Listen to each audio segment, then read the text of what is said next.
दोस्तों इस वीडियो के अंदर हम रूल्स और रेगुलेशन की बात करेंगे जो पाकिस्तान इन्वायरमेंटल प्रोटेक्शन एक्ट 1997 यानी पीपा के तहत बनाए जाते हैं। पाकिस्तान इन्वायरमेंटल प्रोटेक्शन एक्ट 1997 के बारे में ऑलरेडी एक की डिटेल में वीडियो बना चुका हूं और आप लोगों को पता है कि ये जो कानून है पाकिस्तान का सबसे अहम कानून है इन्वायरमेंट की प्रोटेक्शन के हवाले से, पोल्यूशन को कंट्रोल करने के लिए और सस्टेनेबल डेवलपमेंट के लिए। ये जो कानून है ये आपको पता है कि फ़ेडरल गवर्नमेंट ने बनाया था, वफाकी कानून है। लेकिन अब 18वीं तरमीम के बाद क्योंकि ये जो इन्वायरमेंट का जो मामला है अब वो सूबों के पास चला गया है, तो सूबों ने इस कानून के तहत अपने अपने कवानीन भी बनाना शुरू कर दिए हैं। लेकिन अभी भी जहाँ भी फ़ेडरल हुकूमत की रिट है, जहाँ पे भी जो फ़ेडरल एरियाज़ हैं, वहाँ पे यही कानून इस्तेमाल होता है, यानी कौन सा? Pakistan environmental protection act 1997। अब दोस्तों इस कानून के तहत वफाकी हुकूमत अंडर सेक्शन 31 और जो फेडरल एजेंसी है पाकिस्तान इन्वायरमेंटल प्रोटेक्शन एजेंसी ईपा, ये कुछ रूल्स और रेगुलेशन बनाते हैं।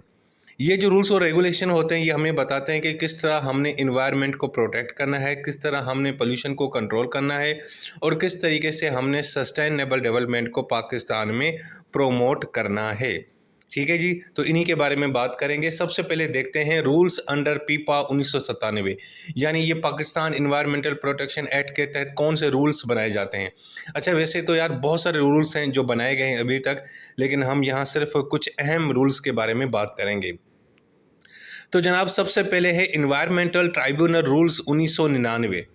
अब इन्वायरमेंटल ट्राइब्यूनल क्या होता है? देखें, इन्वायरमेंट के जो इश्यूज़ हैं, जो केसेस हैं, उनको हल करने के लिए हम ट्राइब्यूनल बनाते हैं, ठीक है, जो अदालतों की तरह काम करते हैं, जिसमें क्या होता है कि जो भी इन्वायरमेंटल ऑफेंस होता है, जब आप इन्वायरमेंटल लॉस की खिलाफ वर्जी करते हैं तो आपके मुकदमे यहाँ पे ट्राइब्यूनल में ही चलते हैं। अब ये जो रूल्स हैं 1999 के, ये हमें बताते हैं कि किस तरह आपने इन्वायरमेंटल ट्राइब्यूनल को रेगुलेट करना है, उनकी ऑर्गेनाइजेशन क्या होगी, उनके पास क्या इख्तियारात होंगे और वो किस तरह काम करेंगे। अब ये जो रूल्स थे, ये जो ईपा है पाकिस्तान इन्वायरमेंटल प्रोटेक्शन एजेंसी, इसी ने ही नोटिफाई किए थे, लेकिन फेडरल हुकूमत की मर्ज़ी से, अप्रूवल से। अब ये रूल्स हमें बताते हैं कि भाई जो इन्वायरमेंट की जो इन्वायरमेंटल जस्टिस है उसकी जो एडमिनिस्ट्रेशन है, यानी अगर आप चाहते हैं कि आपको इंसाफ मिले इन्वायरमेंट के मामलात के अंदर, तो ये ट्राइब्यूनल ही आपकी मदद करते हैं।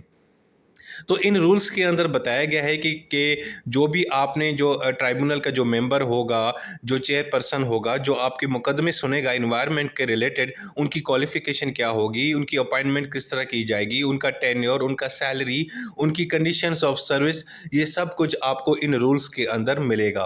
अगर मैं आसान इसको करूं कि भाई ये जो रूल्स हैं ये आपको बताएंगे कि किस तरह ट्राइब्यूनल्स बनते हैं, उनके अंदर जो लोग बैठे होते हैं, जो फैसले करते हैं, उनकी क्वालिफिकेशन, उनकी अपॉइंटमेंट, उनकी सैलरी, ये सारा जो काम वो किस तरह करेंगे, आपको ये रूल्स बताएंगे।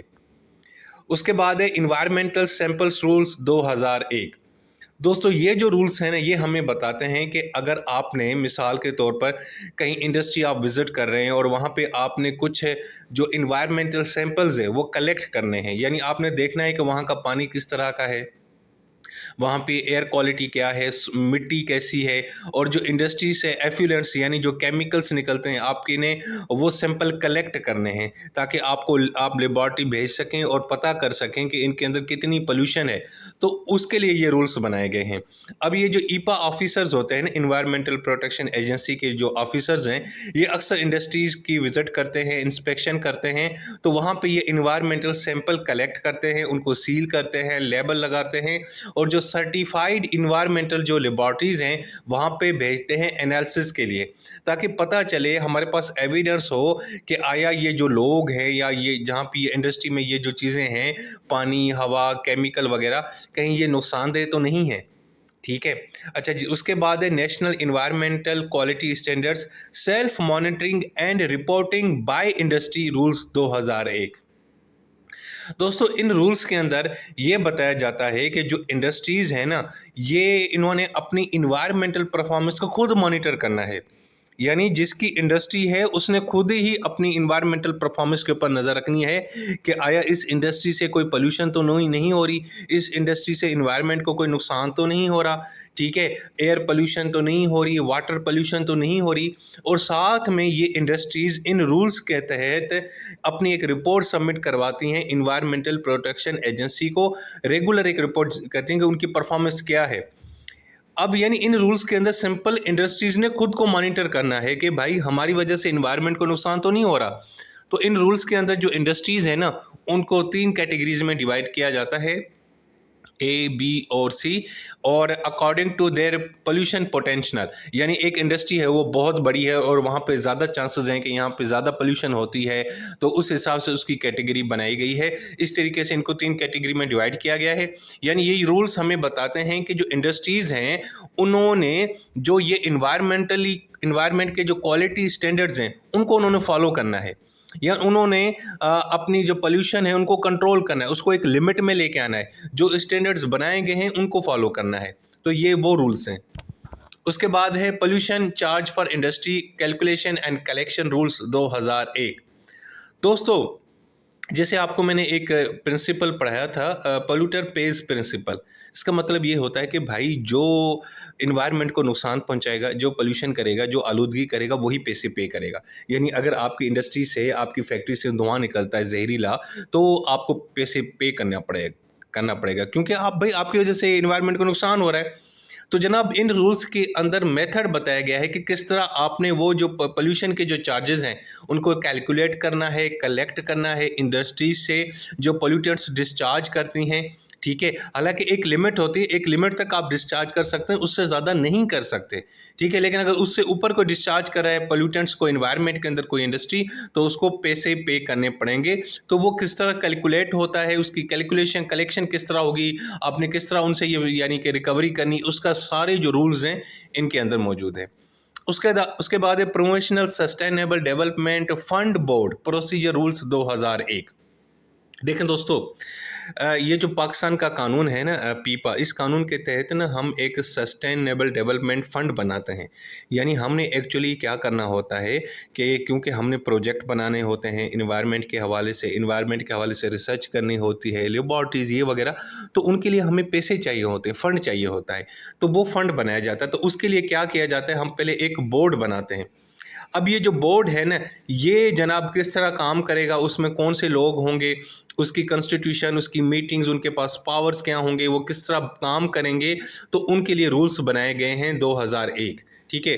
अब बोर्ड जो है ना, ये मैनेज करता है सस्टेनेबल डेवलपमेंट फ़ंड को और इंश्योर करता है कि जो रिसोर्सेज हैं वो अच्छे तरीके से इस्तेमाल हो। यानी इन रूल्स का मकसद ये होता है कि हमने सस्टेनेबल डेवलपमेंट को प्रोमोट करना है by supporting projects related to environmental protection.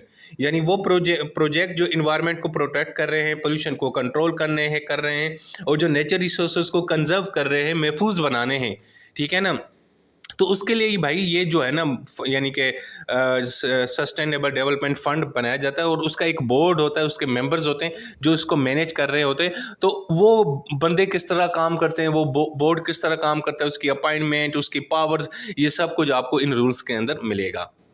उसके बाद है promotional sustainable development fund utilisation rules. यानी अब वो जो फंड है ना, आपने वो यूटिलाइज करना है। उसको यूटिलाइज करने का तरीका क्या है, किस तरह आपने उसको यूज़ करना है, यूटिलाइज करना है, किस तरह आपने ग्रांट्स, लोन्स, सब्सिडी या फाइनेंशियल असिस्टेंस देनी है उन प्रोजेक्ट्स की जो इन्वायरमेंट को प्रोटेक्ट कर रहे हैं, जो क्लीनर प्रोडक्शन टेक्नोलॉजी इस्तेमाल कर रहे हैं, जो वेस्ट मैनेजमेंट कर रहे हैं। कुछ इस तरह के प्रोजेक्ट होते हैं ना दोस्तों, जो कचरे को बिजली में कन्वर्ट करते हैं। कुछ इस तरह के प्रोजेक्ट होते हैं जो हवा को साफ़ करते हैं, पानी को साफ़ करते हैं।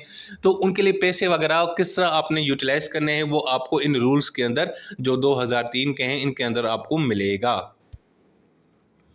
दोस्तों, अब हम बात करते हैं रेगुलेशंस इनेक्टेड अंडर पीपा 1997 के कानून के तहत जो रेगुलेशंस बनाए जाते हैं, अब उनके बारे में बात करते हैं। रूल्स हमने डिस्कस कर लिए जनाब। अब इसमें सबसे पहले है Pakistan environmental protection agency review of initial environmental examination and environmental impact assessment regulations 2000। देखें, ये मैं पहले भी आपको डिटेल में पढ़ा चुका हूँ कि देखें, अगर आपने कोई प्रोजेक्ट लगाना है तो उस प्रोजेक्ट को लगाने से पहले आपने एक रिपोर्ट्स कुछ सबमिट करवानी होती हैं। दो किस्म की रिपोर्ट्स होते हैं, एक होती है इनिशियल इन्वायरमेंटल एग्जामिनेशन और दूसरी होती है इन्वायरमेंटल इम्पैक्ट असेसमेंट। और इन रिपोर्ट्स का मकसद ये होता है कि भाई आया जो प्रोजेक्ट आप लगाने जा रहे हो, ठीक है, क्या उससे कोई इन्वायरमेंट को नुकसान तो नहीं होगा। तो यानी ये रूल्स हमें बताते हैं उसका तरीक़ेकार कि वो आपने किस तरह इन्वायरमेंटल जो है ना वो रिपोर्ट्स बनानी है, किस तरह सबमिट करवानी है। और साथ में जो आपको एनओसी मिलता है एजेंसी से, इन्वायरमेंटल प्रोटेक्शन एजेंसी से, प्रोजेक्ट लगाने से पहले आपको एनओसी चाहिए, यानी कि आया ये प्रोजेक्ट भाई इन्वायरमेंट के लिए मसला नहीं है तो एनओसी चाहिए। तो उसका जो प्रोसीजर है वो आपको किस तरह आपको मिलेगी, ये सारा कुछ आपको इन रूल्स के अंदर, इन रेगुलेशंस के अंदर मिलेगा। यानी ये रेगुलेशन एक्चुअली इंश्योर करते हैं कि जो डेवलपमेंट एक्टिविटीज़ हैं ना, उससे इन्वायरमेंटल को कोई डैमेज ना हो। उसके बाद है national environmental quality standards regulations. दोस्तों ये जो रेगुलेशंस हैं ये हमें बताते हैं कि आपको जो पोल्यूटेंट्स हैं ना, अगर आपने इन्वायरमेंट में डिस्चार्ज करने हैं तो उसकी एक लिमिट है, आपने उस लिमिट तक ही डिस्चार्ज कर सकते हैं इन्वायरमेंट के अंदर, यानी कि वो गैसेस वगैरह या केमिकल वगैरह डिस्चार्ज कर सकते हैं, इससे ज़्यादा नहीं कर सकते। तो ये जो स्टैंडर्ड्स हैं ये हमें बताते हैं कि आपने इनको कितनी लिमिट तक करना है, ठीक है। तो ये जो स्टैंडर्ड्स हैं ये इंडस्ट्रियल वेस्ट वाटर के लिए भी होते हैं, जो गैसेस की इमिशन होती है, मोटर व्हीकल गाड़ियों से जो धुआं निकलता है उसका जो स्टैंडर्ड जो लिमिट है वो भी यही रूल्स रेगुलेशंस बताते हैं। नॉइस पॉल्यूशन कितनी होनी है, कितनी कंट्रोल में रखनी है, एयर क्वालिटी, ड्रिंकिंग वाटर जो क्वालिटी होती है, पीने के पानी की जो क्वालिटी है वो कितनी होनी चाहिए, ये सब स्टैंडर्ड्स हमें यहाँ पे मिलते हैं। उसके बाद है नेशनल इन्वायरमेंटल क्वालिटी स्टैंडर्ड्स, साथ में सर्टिफिकेशन ऑफ इन्वायरमेंटल लेबॉर्टरीज रेगुलेशन 2000। देखिए भाई, आपने एक लेबॉर्टरी बनानी होती है जिसमें आप पानी, मिट्टी और केमिकल वगैरह की टेस्टिंग करते हैं ताकि पता चले कि यार इसमें कितनी पोल्यूशन है, इसमें कितने पोल्यूटेंट्स हैं। अब ये जो अगर आप इस तरह की जो इन्वायरमेंटल लेबॉर्टरी के लिए ना आपको एक प्रोसीजर फॉलो करना पड़ेगा, उसके लिए आपको एक सर्टिफिकेट चाहिए होगा और उसकी कुछ रिक्वायरमेंट्स होती हैं, ठीक है ना, कि आपके पास स्टाफ कितना है, उसकी लोकेशन क्या है, आपके पास वाकई वो टेक्निकल वेपन्स वगैरह हैं कि नहीं हैं, सॉरी यानी कि जो आपके पास क्या कहते हैं टूल्स हैं कि नहीं है, मशीन्स वो हैं कि नहीं है जहाँ पे आप टेस्टिंग करेंगे, ठीक है। तो ये सारी जो चीज़ें हैं ना आपको इन रेगुलेशंस के अंदर बताई जाती हैं। यानी सिंपल भाई, मैंने एक इन्वायरमेंटल लेबॉर्टरी लगानी है, अब इन्वायरमेंटल लेबॉर्टरी के लिए मुझे सर्टिफिकेशन करवानी है, मुझे सर्टिफिकेट चाहिए सरकार से, तो वो उसके जो रूल्स रेगुलेशंस क्या होंगे, वो आपको सर्टिफिकेट किस तरह मिलेगा, वो क्यों आपको सर्टिफिकेट करें या सर्टिफाई करें कि हाँ भाई ये लेबॉर्टरी बहुत अच्छी, यहाँ से आप टेस्टिंग कराएं, तो उसके लिए कुछ रिक्वायरमेंट होते हैं जो आपने फुलफिल करनी होती है, वो आपको इन रेगुलेशंस के अंदर मिलेगी। उसके बाद है the prohibition of non degradable plastic products manufacturing, sale and usages regulation 2013। देखें, इन रेगुलेशंस के ज़रिए ने बताया जाता है कि कुछ यार इस तरह की प्लास्टिक होते हैं जो नॉन डिग्रेडेबल होते हैं। इसका मतलब है कि वो जो प्लास्टिक है ना वो ब्रेक डाउन नहीं होती, उनको ये जो माइक्रो ऑर्गेनिजम्स होते हैं ना वो उनको तहलील नहीं कर पाते, उनको ख़त्म नहीं कर पाते, उनको तोड़ नहीं पाते। यानी कुछ इस तरह की प्लास्टिक होती है, अगर आप बाहर फेंक देंगे ना तो वो मिट्टी के अंदर कन्वर्ट नहीं होंगे, वो ख़त्म नहीं होंगे, गल सड़ नहीं जाएंगी, वो वैसी की वैसी रहती हैं। तो ये जो प्लास्टिक होती है ना जो नॉन डिग्रेडेबल होती है, ये बड़ी ख़तरनाक होती है। तो इन रेगुलेशंस के ज़रिए बताया जाता है कि भाई आपने इस तरह की कोई भी प्लास्टिक प्रोडक्ट इंपोर्ट नहीं करनी, बनानी नहीं है, स्टोर नहीं करनी, कारोबार नहीं करना, डिस्ट्रीब्यूट नहीं करना, ठीक है, उसका कोई कारोबार कोई कुछ भी नहीं करना, क्योंकि ये जो प्लास्टिक है ये पोल्यूशन करती है, ये सबसे ज़्यादा हमारी इन्वायरमेंट को डैमेज करती है, गंदी नालों में फंस जाती है, पानी जो गटर का पानी है वो ब्लॉक हो जाता है, और भी बड़े इसके नुकसानात हैं। तो इसीलिए इस तरह की जो नॉन डिग्रेडेबल जो प्लास्टिक है इसका इंसानी सेहत पे, वाइल्ड लाइफ के ऊपर और नेचर इकोसिस्टम पे बहुत बुरा असर होता है। इस वजह से इनके ऊपर पाबंदी लगाई गई है। तो उसके लिए जो रेगुलेशंस हैं वो आपको 2013 के इस जो है ना रेगुलेशंस के अंदर मिलेंगी। उसके बाद है the single use plastics prohibition regulation 2023। दोस्तों कुछ इस तरह की भी प्लास्टिक्स होती हैं जो सिंगल यूज़ होती हैं, यानी आपने एक दफ़ा यूज़ करना था उसके बाद आपने उनको यूज़ नहीं करना होता। तो इस तरह की जो प्लास्टिक हैं उनकी मैन्युफैक्चरिंग किस तरह होती है, import, distribution, sale, purchase, stocking, use किस तरह है, उसके ऊपर जो पाबंदियां लगाई गई हैं वो किस तरह होती हैं, इनके रेगुलेशंस आपको 2023 में मिलेंगे। मिसाल के तौर पे जो पॉलीथीन के बैग्स होते हैं, प्लास्टिक कटलरी, यानी प्लास्टिक की चम्मच जो प्लेटें मिल रही होती हैं जो अक्सर हम यूज़ करते हैं लेकिन वो एक ही दफ़ा यूज़ करनी होती हैं, और प्लास्टिक प्लेट्स हैं, कप्स हैं, बाउल्स हैं, स्ट्रॉज जो होती हैं जिससे हम कोल्ड ड्रिंक पी रहे होते हैं, या कुछ फूड पैकेजिंग आइटम्स होते हैं, ठीक है ना। ये जो सारी चीज़ें हैं इनके ऊपर आपको पता है पाबंदी, यानी ये एक दफ़ा आपने इस्तेमाल करना है, उसके बाद आपने इस्तेमाल नहीं करना होता। उन प्लास्टिक्स को आपने ख़त्म करना है, ना दोबारा बनाना है, ना इंपोर्ट करना है, ना डिस्ट्रीब्यूट करना है। क्योंकि अगर जो बंदा कोई करेगा तो उसको फिर पेनल्टीज पड़ेंगी, उसको सज़ा होगी, उसका बिजनेस को पेनल्टी होगी, ठीक है। तो कहने का मतलब है कि सिंगल यूज़ प्लास्टिक्स के ऊपर जो पाबंदी लगाई जाती है उसके मतलब जो रेगुलेशंस हैं वो आपको इन जो है ना इसके अंदर मिलेंगी, ठीक है जी।